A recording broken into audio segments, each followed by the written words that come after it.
Good afternoon. ఈరోజు BJP party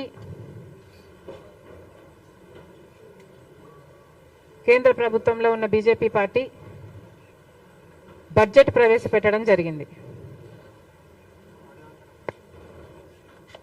ఈ budget అనడం కంటే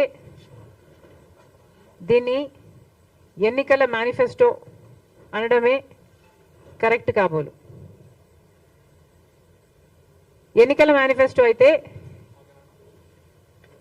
ఏది పడితే అది చెప్పొచ్చు,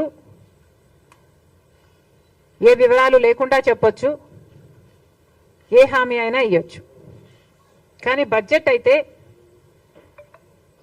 నంబర్స్తో కూడింది, డీటెయిల్స్ ఇస్తూ, నంబర్స్ చెప్తూ, టైం ఫ్రేమ్ చెప్తూ చేయాల్సింది బడ్జెట్.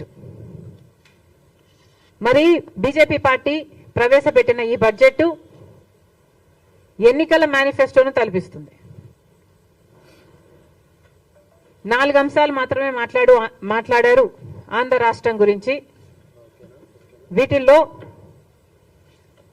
బడ్జెట్ ప్రవేశపెట్టక ముందు చంద్రబాబు గారు 1,00,00,000 కోట్ల రూపాయలు ప్రతి